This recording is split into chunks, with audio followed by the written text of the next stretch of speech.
Okay, now as e dey hot, wife material don't come again. Guys, let's cook onions rice. Just onions. Guys, join me as I cook this food, guys. Okay, now make we cut the fish where we want use take cook our delicious food.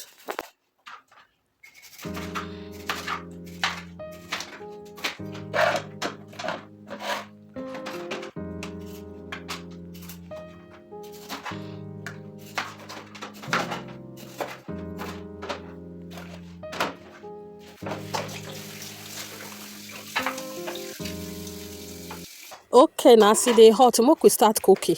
Now the oil when I want to cook the food, now they put for fire so I can't put the groundnut oil inside as una dey see am so. I go leave her for some minutes. I can't let her hot. I can't put small salt inside. I can't put ginger powder. Na ginger powder na dey see so. I can't put curry join am. That one na curry. So I put everything inside. This one are blended onions with pepper. Now pour inside. So I can't turn it together. Turn is turning rainbow, guys. Now wife material na dey run. I can't come back again. Can't check the food as soon as they see the onions. So it don't they done. Now I can say it's time for me to put the fish. Now the fish I add join am.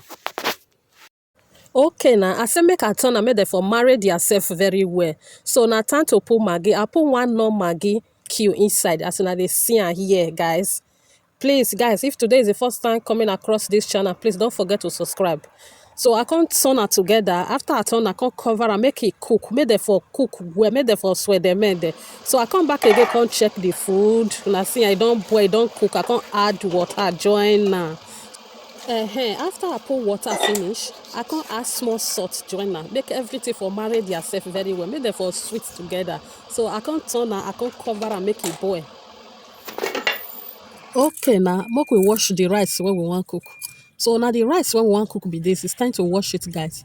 This rice, I wash am thoroughly. I really wash am so that the starch when it dey inside go come up for inside. Guys, watch this video to the end.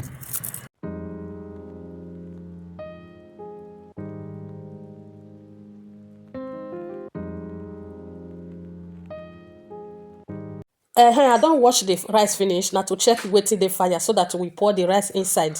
So the water don't boil already. Now I carry the rice now pour am inside. Make everything for sweat them made them together. Make them for cook well. I can't turn am make them for marry theirself as soon as they see am for this video, guys.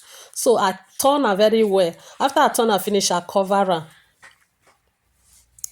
Okay, now the carrot when I want use now slice for here. So make I put some carrot inside. Make everything for sweet. Make them for they give the vibe. Okay, now my people, now the carrot I see the slice. I say make I slice them very well, make I put some for mat because who they work they chop. So after I slice and finish, I can collect the onions. I can they slice them. It's slicing rainbow now. So I not can fit put some onions for mat now make I chop. I can't say make I slice them now. How na reason now? See wife material. Now me they run now. The only wife material in the kitchen be this. As e dey hot, the onions is sliceable, guys.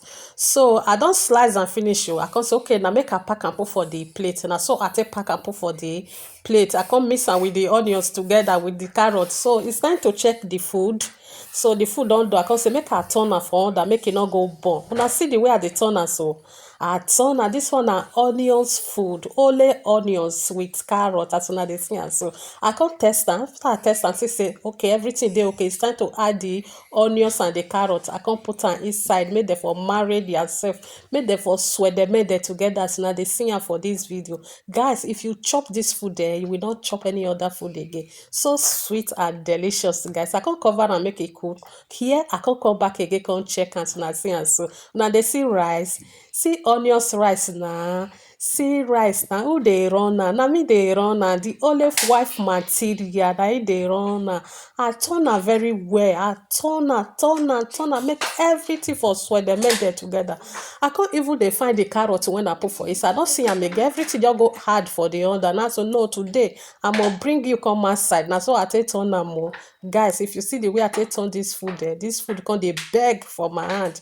So after I turn am finish, I can arrange am, I can cover am for 2 minutes, make it hot again, guys. I can come back again, come check. My people, now they try how they take they do this voiceover. I don't try to do voiceover. Voiceover is not voiceover in me for me, guys. E no easy to do voiceover because wetin you wan talk now, as you wan talk and the thing wey you go show go come different. How una take dey do am? Make una show me the way, because this one e no easy at all. Guys, if today is the first time coming across this channel, please subscribe, share the video, like and comment. See this food now, it's ready. Guys, show love to your sister. I love you.